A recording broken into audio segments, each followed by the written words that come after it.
সীমা, দেখতে দেখতে তুই কত বড় হয়ে গেলি, আর কিছুদিন পর তোর বিয়ের জন্য সম্বন্ধ আসা শুরু হবে। তাই আমার ভেবেই একটা কেমন লাগছে। তোর যদি বিয়ে হয়ে যায়, তোকে ছাড়া আমি কি করে বাঁচবো কি জানি। মা, তুমি সবসময় আমার বিয়ে নিয়ে কেন চিন্তা করো বলো তো? তোমার বড় মেয়েও তো আছে, সুতরাং তুমি আগে নিজের বড় মেয়ের বিয়ে দাও, তারপরে ছোট মেয়ের বিয়ে দেওয়ার কথা ভাববে। কারণ বোনের আগে দিদির বিয়ে হওয়া দরকার। তাই তুমি আর বাবা দুজনে মিলে দিদির বিয়ের সম্বন্ধ খোঁজো। সীমা এবং সঞ্চিতা দুই বোন। সঞ্চিতা বাড়ির বড় মেয়ে আর সীমা হলো ছোট মেয়ে। দুই বোন দেখতে খুবই সুন্দরী হওয়ায় প্রত্যেকেই দুই বোনকে খুবই পছন্দ করে। এমনকি দুই বোনের বিয়ের কথা হলে ছেলেপক্ষ এসেও দুই বোনের তরফ থেকে চোখ ফেরাতে পারে না। বিশেষ করে সঞ্চিতাকে দেখতে খুবই সুন্দরী হওয়ায় তাকে দেখলেই পাত্রপক্ষের পছন্দ হয়ে যায়। কিন্তু তবুও এখন সঞ্চিতা বিয়ে করতে চায় না, আর সীমা তার দিদির বিয়ে দেওয়ার জন্য ব্যস্ত হয়ে ওঠে। আমি তোকে কতবার বলেছি যে আমার বিয়ে করা নিয়ে তুই কোনো রকম কথা বলবি না, তাই তুই আগে বিয়ে কর। আর আমি বড় বলে আমাকে যে আগে বিয়ে করতে হবে তার তো কোনো মানে নেই। তুই কেন বুঝতে চাইছিস না দিদি? আমি তোর বোন, সেই ক্ষেত্রে তোর চোখের সামনে দিয়ে আমি কি করে বিয়ে করে শ্বশুর বাড়িতে চলে যেতে পারি বল? দিদির বিয়ে যদি না হয় তাহলে কিন্তু বোনের মন খারাপ হয়, সেটা কি তুই বুঝিস না? তাই আমি তোর কথা শুনতে চাই না। এবার আমি দায়িত্ব নিয়ে তোর বিয়ের সম্বন্ধ দেখবো। আমার বিয়ে নিয়ে যদি আর একটা কথা বলেছিস তাহলে কিন্তু খুব খারাপ হয়ে যাবে। আমাকে নিয়ে কাউকে কোনো চিন্তা করতে হবে না, আর বিশেষ করে তোকে তোর দিদির বিয়ের সম্বন্ধ খুঁজতে হবে না। এই বলে সঞ্চিতা নিজের ঘরে চলে যায় আর দরজা বন্ধ করে কাঁদতে থাকে। তখন তার প্রায় 1 বছর আগের কথা মনে পড়ে। ঠিক 1 বছর আগে সঞ্চিতার বিয়ের জন্য সম্বন্ধ দেখা হয়, আর তার পরিবারের সকলে তার বিয়ে নিয়ে খুবই উৎসাহিত ছিল। বিশেষ করে সীমা সঞ্চিতার বিয়ে নিয়ে ভীষণ পরিমাণে উৎসাহিত ছিল। কি মজা, আমার দিদির বিয়ে হবে, কি মজা। এই দিদি, আজকে তো সম্বন্ধ দেখতে আসবে, তাই চল আমি তোকে খুব সুন্দর করে সাজিয়ে দিই। এমনিই তুই অনেক সুন্দরী, তবুও তোকে সাজলে কিন্তু আরো বেশি ভালো লাগবে। আচ্ছা বোন, ঠিক আছে, কিন্তু আমাকে বেশি উগ্র মেকআপ করে দিবি না যেন। আমার মেকআপ করার স্কিল নিয়ে তোকে কোনো চিন্তা করতে হবে না। তোকে এত সুন্দর সাজিয়ে দেব, দেখবি পাত্রপক্ষের দেখা মাত্রই তোকে পছন্দ হয়ে যাবে। সঞ্চিতাকে আজকে ছেলেপক্ষ দেখতে আসার কথা। ছেলের নাম ইন্দ্র, আর সে শহরের একটি বড় সরকারি অফিসে চাকরি করে। ইন্দ্র তার মা বিনীতা দেবীর সঙ্গে সঞ্চিতাকে দেখতে আসবে, সেই জন্য সঞ্চিতার পরিবার প্রচুর পরিমাণে খুশি থাকে। সঞ্চিতার বাবা এবং মা পাত্রপক্ষের জন্য বিভিন্ন রকম সুস্বাদু রান্নার ব্যবস্থা করতে থাকে, আর সীমা খুব সুন্দর করে ঘর গুছিয়ে রাখে। সন্ধ্যা হতে না হতেই সীমা তার দিদিকে খুব সুন্দর করে সাজিয়ে দেয়। সঞ্চিতা একেই সুন্দর, তার উপর মেকআপ করার ফলে তাকে দেখতে আরো সুন্দরী মনে হয়। ইন্দ্র এসে সঞ্চিতার দিক থেকে চোখ ফিরিয়ে নিতে পারে না, আর এই দেখে সীমা তার হবু জামাইবাবুর সঙ্গে ইয়ার্কি করতে শুরু করে। কি হলো হবু জামাইবাবু, সিঙ্গারাগুলো খাও, ঠান্ডা হয়ে যাবে তো। তুমি তো দেখছি সিঙ্গারা ছেড়ে আমার দিদির দিকেই হা করে তাকিয়ে আছো। বিয়ের আগে আমার দিদিকে কিন্তু এরকম ভাবে নজর দিও না, তাহলে ওর শরীর খারাপ হবে। উফ বোন, কি বলছিসটা কি? এখানে সবাই বড়রা আছে তো, প্লিজ চুপ কর, আমার কিন্তু লজ্জা পাচ্ছে। সীমার কথা শুনে ইন্দ্র এবং সঞ্চিতা ভীষণ পরিমাণে লজ্জা পেয়ে যায়, আর তাদের দুজনের পরিবার হাসতে থাকে। না না হবু বৌমা, তুমি তোমার বোনের কথাই লজ্জা পেও না। আর তোমার বোন তো ঠিক কথাই বলেছে, তোমাকে যেই দেখবে সেই তোমার দিকে হা করে তাকিয়ে থাকবে। কারণ তুমি এতটাই সুন্দরী, তাই তোমার মতো মেয়ে আমরা হাতছাড়া করতে চাই না। তাই তোমাকেই আমার বাড়ির বউ বানিয়ে নিয়ে যাবো। বিনীতা দেবীর এমন কথা শুনে সঞ্চিতা, সীমা এবং তার পরিবার ভীষণ পরিমাণে খুশি হয়, আর এভাবেই সঞ্চিতার সঙ্গে ইন্দ্রের বিয়ের দিন পাকাপাকি হয়ে যায়। সেই খুশিতে তারা সকলে মিষ্টি মুখ করে। এভাবে সীমার দিদির বিয়ে ঠিক হয়ে গেলেও তার দিদির বিয়ের জন্য সম্বন্ধ আসা বন্ধ হয় না, কারণ সকলেই চায় এমন সুন্দরী মেয়েকে বাড়ির বউ করে নিয়ে যেতে। একদিন সীমা কলেজে গেছে, সেই সময় তাদের কলেজে জিএস রোহান তার কাছে আসে। কি ব্যাপার সীমা, শুনলাম নাকি তোমার সুন্দরী দিদির বিয়ে ঠিক হয়ে গেছে। তোমাকে সেই কবে থেকে বলছি আমি তোমার দিদিকে বিয়ে করতে চাই, কিন্তু তুমি তো আমার কোনো কথাই পাত্তাই দিচ্ছ না। এমনকি তোমার দিদিকে সোশ্যাল মিডিয়াতে ফ্রেন্ড রিকোয়েস্ট পাঠালাম, তোমার দিদি তো অ্যাকসেপ্টও করলো না। উফ রোহান দা, তোমাকে কতবার বলেছি আমার দিদিকে একদম ডিস্টার্ব করবে না তুমি, তবুও তুমি আমার কথা শোনো না। আর তোমার যদি আমার দিদিকে বিয়ে করতে ইচ্ছে হয়েছিল, তাহলে তোমার মাকে নিয়ে আমার দিদির বিয়ের সম্বন্ধ দেখতে যাওনি কেন? আমার হবু জামাইবাবু অনেক বড় চাকরি করে, তাই আমার দিদি ওই ছেলেকেই বিয়ে করবে বলে ঠিক করেছে। ওইসব কিছুই না, তোমার দিদি একটু বেশি সুন্দরী বলে অহংকার খুবই বেশি। আমিও দেখে নেব, আমি চাকরি করি না বলে তোমার দিদি আমাকে বিয়ে করবে না, তাই তো? ঠিক আছে। এই বলে রোহান সেখান থেকে চলে যায়। সীমা এই ব্যাপারে তার দিদিকে আর কিছু জানায় না। দেখতে দেখতে কিছুদিন কাটে। সীমা তার দিদির বিয়ের জন্য খুব সুন্দর করে শপিং করতে থাকে, কারণ সঞ্চিতা সবসময় সীমার পছন্দ করা শাড়ি গহনাগাটি পরতে পছন্দ করে। তাই বিয়ের দিন দিদি কি পরবে, কিভাবে সাজগোজ করবে, সবকিছুই সীমা ঠিক করে। একদিন সঞ্চিতা এবং সীমা সন্ধ্যাবেলা তার পরিবারের সঙ্গে গল্প করছে, এমন সময় রোহান তাদের বাড়িতে আসে। হ্যালো, আমি রোহান। অ্যাকচুয়ালি আমি শুনলাম তোমার নাকি বিয়ে ঠিক হয়ে গেছে, কিন্তু তোমাকে তো বিয়ে আমাকেই করতে হবে। তাই আজকে আমি আমার বিয়ের সম্বন্ধ নিয়ে তোমার কাছে এসেছি। আগে তোমার পরিবারের সঙ্গে পাকাপাকি কথা বলবো, তারপর আমার মায়ের সঙ্গে তোমার দেখা করাবো। রোহানের এমন ব্যবহার দেখে সঞ্চিতা এবং সীমা প্রচুর পরিমাণে রেগে যায়। এমনকি তাদের বাবা মাও রোহানের উপর ভীষণ পরিমাণে অসন্তুষ্ট হয়। রোহান, তোমাকে আমি কতবার বলেছি আমাকে তুমি বিরক্ত করবে না, কিন্তু তবুও তুমি আমার কথা শোনো না। তোমার মতো একটা লক্করবাজ বদমাইশ ছেলেকে আমি বিয়ে করতে পারবো না। আর আমার বিয়ের সম্বন্ধ ইতিমধ্যে ঠিক হয়ে গেছে, তারপরও তুমি আমাকে বিয়ে করার সম্বন্ধ নিয়ে এসেছো। জানিস দিদি, কিছুদিন আগে রোহানদা কলেজেও আমাকে এই ব্যাপারে বলছিল, কিন্তু আমি বিষয়টাতে অত পাত্তা দিইনি। তবে রোহান এতটা বাড়াবাড়ি করবে সেটা তো আমি বুঝতে পারিনি। ছি রোহানদা, তোমার তো দেখছি একদমই লজ্জা নেই। এই ছাড়ো তো তোমাদের এইসব বিয়ের সম্বন্ধের কথা। আমি যখন সঞ্চিতাকে বিয়ে করার সম্বন্ধ নিয়ে এসেছি, তখন সঞ্চিতাকে আমাকেই বিয়ে করতে হবে, আর ওইসব আগের বিয়ের সম্বন্ধ আমি ভেস্তে দেবো।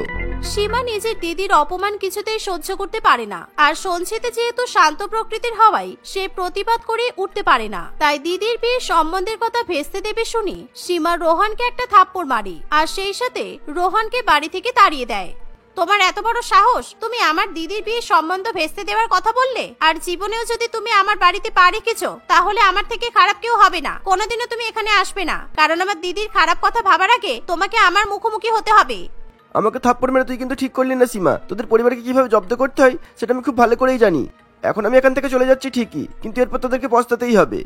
এই বলে রোহান সেখান থেকে চলে যায়। কিন্তু রোহানের এরকম কথা শুনে আর সীমার এরকম জেদ দেখে সঞ্চিতা ভীষণ পরিমাণে ভয় পেয়ে যায়। তাই সঞ্চিতা নিজের বোনকে শান্ত থাকতে বলে, কিন্তু দিদির এরকম অসম্মান দেখে বোন কিছুতেই শান্ত হয়ে থাকতে পারে না। তাই সীমা সবসময় তার দিদিকে বাঁচানোর জন্য প্রতিবাদ করতে থাকে, কারণ সীমা চায় না তার দিদির এত ভালো বিয়ের সম্বন্ধ নষ্ট হোক। আর এই ব্যাপারে ইন্দ্র যাতে কোনো খবর না পায় সেই বিষয়টা সীমা তার দিদিকে ভালো করে বুঝিয়ে দেয়।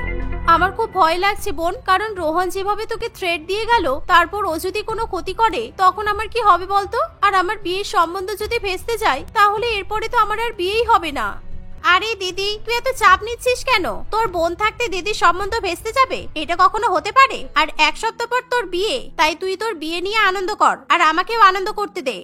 এই বলে সীমা তার দিদির বিয়ের জন্য আবার ব্যবস্থা করতে শুরু করে। শহরের একটা বড় ব্যাংকুয়েট বুক করা হয় সঞ্চিতার বিয়ের জন্য, আর তার সাথে সীমা তার বাবা মা দুজনে মিলে প্রচুর প্রচুর টাকা খরচা করে সীমার বিয়েতে এক ইলাহি ব্যবস্থাপনা করে।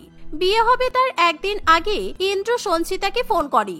সঞ্চিতা, কালকে থেকে তুমি আমার বউ হবে, আর আমরা দুজনে একসাথে থাকবো।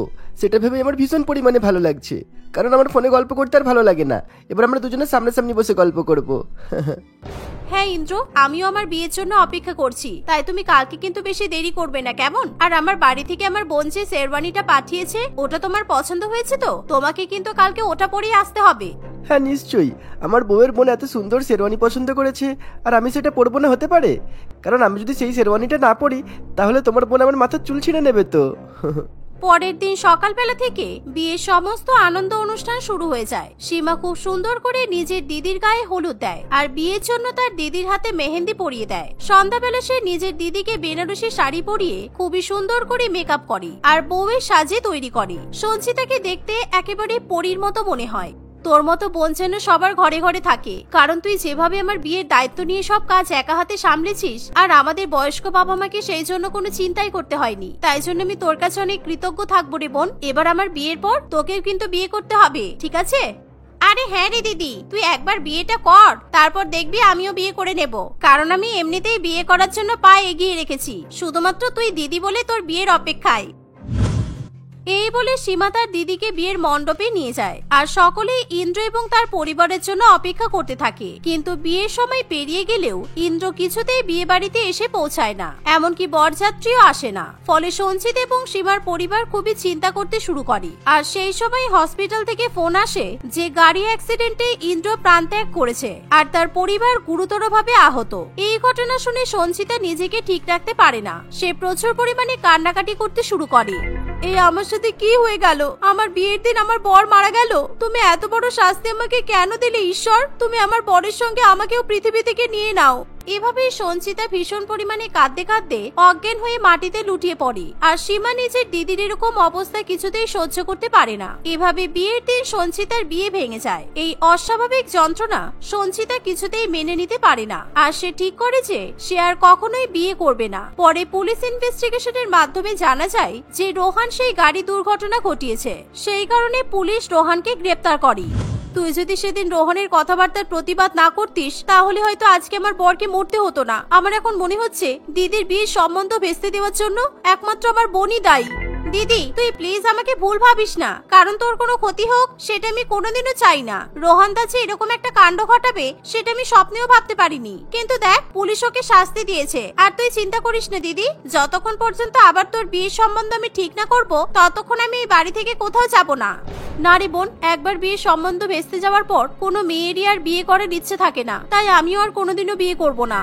এভাবেই সঞ্চিতা ঠিক করে যে সে কোনোদিনও বিয়ে করবে না। কিন্তু সীমাও মনে মনে প্রতিজ্ঞা করে যে যতক্ষণ পর্যন্ত তার দিদির বিয়ের সম্বন্ধ ঠিক না হচ্ছে ততক্ষণ পর্যন্ত সেও বিয়ে করবে না। এভাবেই দেখতে দেখতে একটা বছর কেটে যায়। আর যখনই সীমার বিয়ের জন্য কথা শুরু হয় তখনই সে তার দিদির বিয়ের কথা শুরু করে। কিন্তু সঞ্চিতা কিছুতেই আর কাউকে বিয়ে করতে চায় না, আর সেই জন্য সীমাও বিয়ে করতে রাজি হয় না। এভাবেই দেখতে দেখতে কিছুদিন কাটে। একদিন সীমার জন্য রতন নামে একটি ছেলের বিয়ের সম্বন্ধ আসে। আর রতন শহরের অনেক বড় ব্যবসায়ী ছিল। রতন তার দাদা পিয়াসের সঙ্গে সীমাকে দেখতে আসে। সেই সময় সঞ্চিতাকে দেখে পিয়াসের খুবই পছন্দ হয়। আর পিয়াস সেই কথা তার ভাইকে জানায়। দেখুন, আপনাদের পরিবার খুবই ভালো আর আমার সীমাকে ভীষণ পরিমাণে পছন্দ হয়েছে, কিন্তু এই পরিবার থেকে শুধুমাত্র একটা মেয়েকে আমি আমার বাড়ির বউ বানিয়ে নিয়ে যেতে চাই না। আপনারা যদি মত দেন তাহলে সীমার দিদিকে আমি আমার দাদার সঙ্গে বিয়ে দেবো।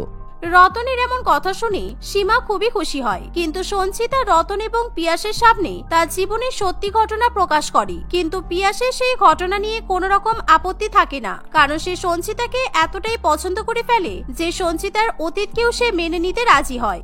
দেখেছিস দিদি, আমি তোকে কি বলেছিলাম যে তোর বিয়ে ঠিক না হলে আমি বিয়ে করব না। তাই দেখ আজকে দিদি আর বোন দুজনের একই বাড়িতে বিয়ে ঠিক হলো। তাহলে দিদি তুই কি এখনো আমার উপর রেগে থাকবি? সঞ্চিতা নিজের বোনের কথা শুনে হেসে ফেলে। আর এভাবেই একই পরিবারে দুই বোনের বিয়ের সম্বন্ধ ঠিক হয়। কয়েক মাসের মধ্যেই সঞ্চিতা এবং সীমা দুই বোনের একই মণ্ডপে বিয়ে হয়। আর তারা শ্বশুর বাড়িতে গিয়ে সুখে শান্তিতে মানিয়ে গুছিয়ে সংসার করতে থাকে। মিতা তার স্বামী সুরেশ এবং শাশুড়ি মা কমলা দেবীর সঙ্গে একটি ছোট্ট শহরে থাকে। সুরেশ একটি ছোটখাটো কারখানায় কাজ করে আর মিতা নিজের বাড়িতে থেকেই জামা কাপড়ের ব্যবসা করে। এভাবেই কোন রকমে তাদের জীবিকা নির্বাহ হয়। তবে অল্প বিস্তর অভাবের মধ্যেও তাদের জীবন সুখের সাথেই কাটতে থাকে। হঠাৎই একদিন সুরেশ অফিস থেকে ফিরে জানায় তাদের কারখানা বন্ধ হয়ে গেছে, তাই যথারীতি তার চাকরিটাও চলে গেছে। এই ঘটনায় তাদের সবার মাথায় আকাশ ভেঙে পড়ে। এবার আমাদের সংসার কিভাবে চলবে বলতো? শুধু বৌমার ব্যবসার টাকায় কি আমাদের ঘর সংসার চলবে? তুই একটা কোনো কাজ খোঁজ না বাবা। এই তো সব একটা চাকরি হারিয়ে এলাম, এখন আমার মন মেজাজ ভালো নেই, আর এখনই তুমি আমার মাথায় সব চিন্তা ঢোকাচ্ছ। তোমরা শুধু নিজের দিকটাই বোঝো, তাই না? এভাবে মায়ের সাথে কথা বলো না সুরেশ, মায়ের তো বয়স হচ্ছে। এরকম ঘটনাতে যে মা ভয় পাবে এটাই তো স্বাভাবিক। আর মা আপনি চিন্তা করবেন না, দরকার হলে আমি বাড়ির বাইরে বেরিয়ে জামা কাপড় বিক্রি করা শুরু করব, কিন্তু আপনাদের কোনো অসুবিধা হতে দেব না। তোমার বৌমা কি বলেছে শুনে নিয়েছো তো? এবার আমাকে একটু বিশ্রাম করতে দাও। এতদিন তো সংসারটা টানলাম, এবার না হয় তোমরা আমার খরচাটা সামলাও। আমি তোমাদের অসুবিধা হতে দেব না বলেছি সুরেশ, তার মানে এই নয় যে তুমি সারা জীবন পায়ের উপর পা তুলে বিশ্রাম করে জীবন কাটানোর স্বপ্ন দেখবে। যতদিন না আমি কাজ পাচ্ছি ততদিন তো বিশ্রাম করতেই পারি, নাকি সেটার অধিকার নেই? তোমাদের সাথে কথা বলা মানে খারাপ মুড আরো খারাপ করে তোলা। ধুর ধুর। এই বলে সুরেশ সেখান থেকে চলে যায়। মিতা এবং কমলা দেবী অনেকবার আটকানোর চেষ্টা করলেও সুরেশ কারোর কোনো কথা শোনে না।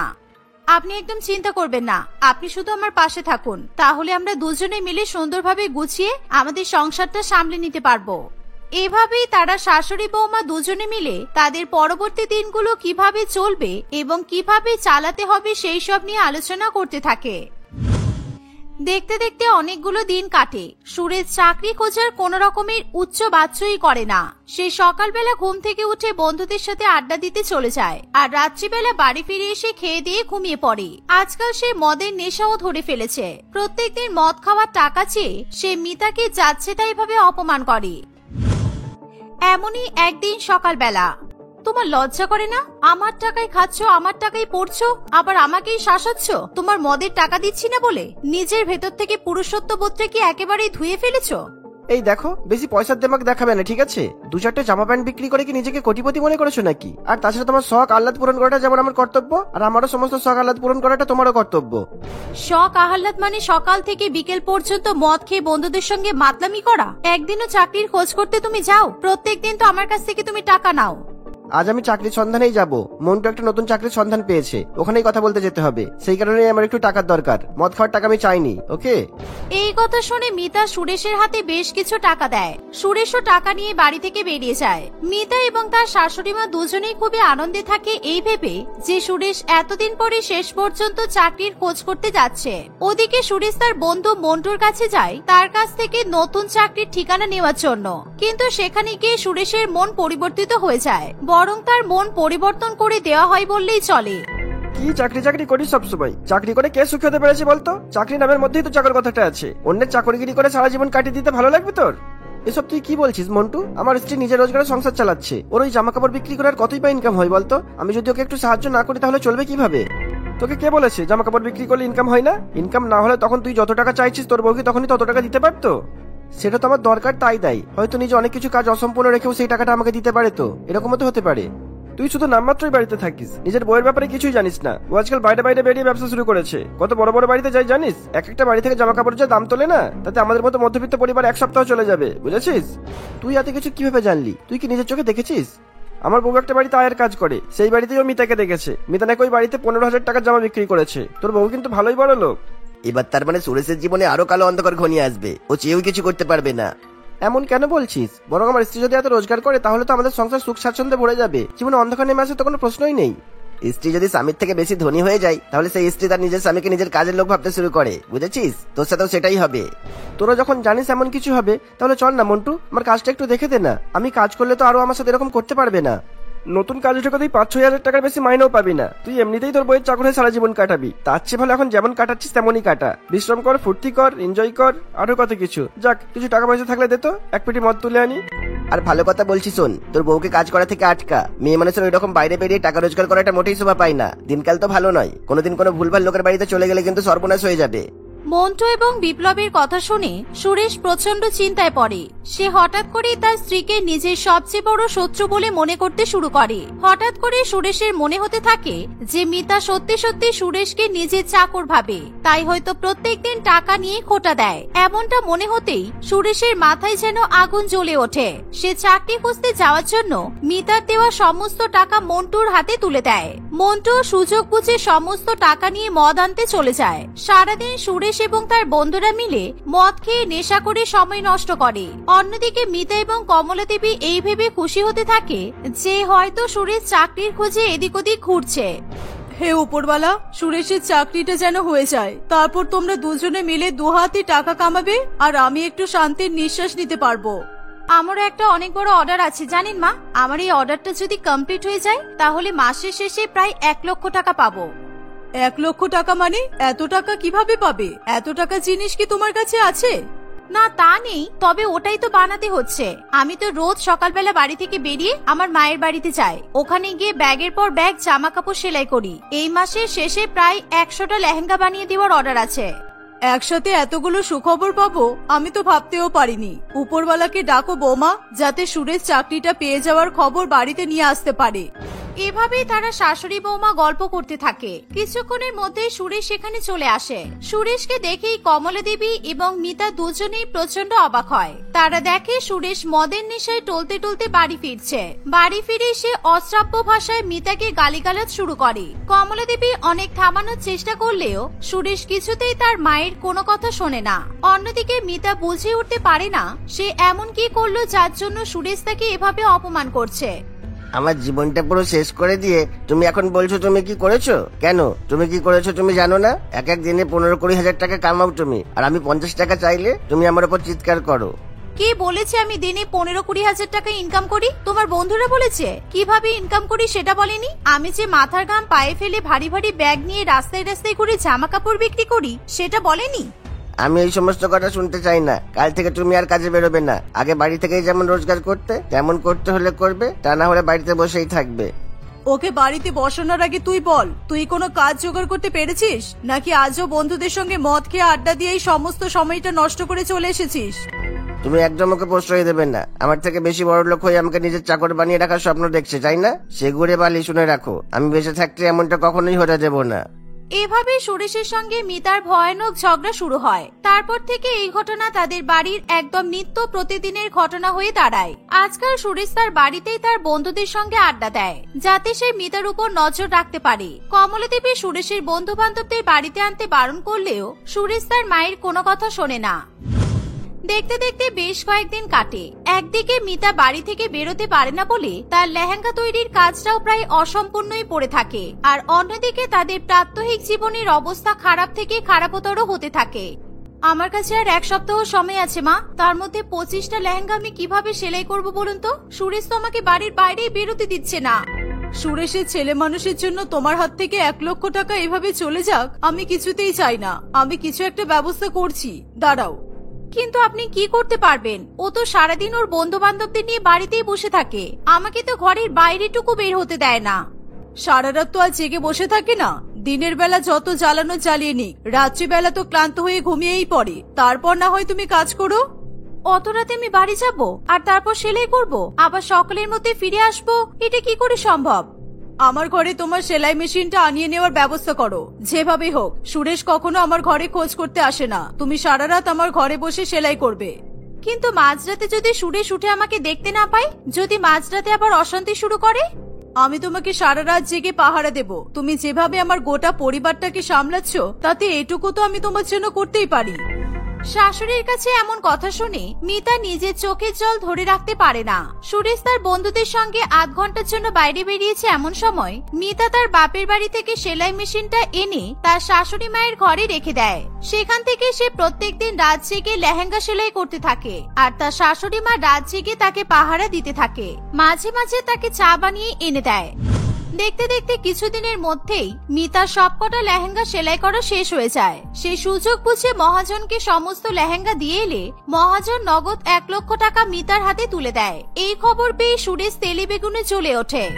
তোমার এত বড় সাহস! আমি বারণ করা সত্ত্বেও তুমি কাজ করছো, আবার 1 লক্ষ টাকা কামিয়েও ফেলেছো। এবার নিশ্চয়ই আমাদের মাথার উপর ছড়ি ঘোরাবে, তাই না? একেবারেই নয় সুরেশ, এই টাকাটা দিয়ে আমি আমার বাড়ির সামনে একটা জামা কাপড় তৈরির বুটিক খুলবো। আমাদের শহরে খুব একটা বেশি বুটিক নেই, আর এরকম একটা জিনিস শুরু করলে তোমাকেও আর বাইরে কাজ খুঁজতে যেতে হবে না। তুমি আমার বুটিকেই ম্যানেজারের কাজ করবে। সেই শেষমেশ তুমি প্রমাণ করেই দিলে যে তুমি আমাকে নিজের চাকর ছাড়া আর কিছুই ভাবো না, তাই তো? তোর মতো বেয়াদব ছেলে আমি দুটো দেখিনি। মেয়েটা একটা নতুন ব্যবসা শুরু করতে চলেছে, আর সেই ব্যবসাটা ওর একার হবে না, তোরও হবে। তোরা দুজনে মিলে সামলাবি, দুজনে মিলে বড় লোক হবি, কেউ কারোর চাকর হবে না। এটুকু একটা সামান্য কথা তুই বুঝতে পারছিস না? কিন্তু তুমি শুনলে না, মিতা বললো যে আমি ওর বুটিকের ম্যানেজার হব। ও তো একবার আমাকে মালিক হওয়ার কথা বলেনি। তাহলে আমি এমন ভেবে কিছু ভুল করেছি বলে আমার মনে হয় না। আমি তো শুধু সেলাইয়ের কাজটাই দেখবো, বাকি আমার বুটিকে যা কিছু হবে সব তো তোমার দায়িত্বেই থাকবে। সেই কারণেই তো তোমাকে ম্যানেজার বানাচ্ছি। ও বুঝবে না বৌমা, ওর ওই বন্ধুরা ওর মাথাটা একেবারে ভালো করে পরিষ্কার করে দিয়েছে। ওই মাথাতে ও কোনো ভালো জিনিস আর ভালোভাবে ঢোকাতেই পারবে না। তোমার যদি মনে হয় তুমি আমার বুটিকের ম্যানেজার হলে তোমার মান সম্মান নষ্ট হবে, তাহলে আমি তোমাকে জোর করব না। তোমার যেভাবে ইচ্ছা তুমি সেভাবেই দিন কাটাও। পয়সা করি যখন যা দরকার হবে আমি সমস্ত কিছু দিয়ে দেব, এটুকু কথা দিচ্ছি। হাতে 1 লক্ষ টাকা আসতে না আসতে তুমি পয়সার গরম দেখাতে শুরু করে দিয়েছো, আর বলছো দোকানের ম্যানেজার হলে তুমি আমাকে চাকর ভাববে না, তাই তো? বারবার বোঝানোর পরও সুরেশ তার মা কিংবা স্ত্রী কারোর কথাই শুনতে চায় না। মিতা ও সুরেশকে আর কোন রকমের জোর করে না। ধীরে ধীরে মিতার বুটিক তৈরি হয়ে যায়। সে দিনে 2 গুণ রাতে 4 গুণ ইনকাম করতে থাকে। অন্যদিকে সুরেশের বন্ধুরাও এদিক ওদিক চাকরি পেয়ে তাকে অবজ্ঞা করা শুরু করে দেয়। সারাদিন আমাদের বাড়িতে সেইভাবে আমাদেরকে বিরক্ত করবি না। তোর তো কোনো কাজ নেই, বইয়ের পয়সা দিন রাত বসে বসে খাস, কিন্তু আমাদের নিজের টাকাটা নিজেকেই রোজগার করতে হয়। তাই বলছি, কাল থেকে আর এখানে আসবি না। তোর সাথে বসে মদ খাওয়ার বা আড্ডা দেওয়ার কোনোটার ইচ্ছা আমাদের নেই, বুঝেছিস? সুরেশ এতদিনে নিজের ভুল বুঝতে পারে। সে বুঝতে পারে কিভাবে তাদের সংসারটাকে চালানোর জন্য মিতা দিনরাত অক্লান্ত পরিশ্রম করে এসেছে। মিতার প্রতি সমস্ত অপব্যবহারের জন্য সুরেশ মিতার কাছে ক্ষমা চায়। মন্টু এবং বিপ্লবের মতো বন্ধুদের সঙ্গে মেশাও সুরেশ একেবারে বন্ধ করে দেয়। এভাবে দেখতে দেখতে তাদের জীবনে সুখ স্বাচ্ছন্দ্য সচ্ছলতা সবই ফিরে আসে।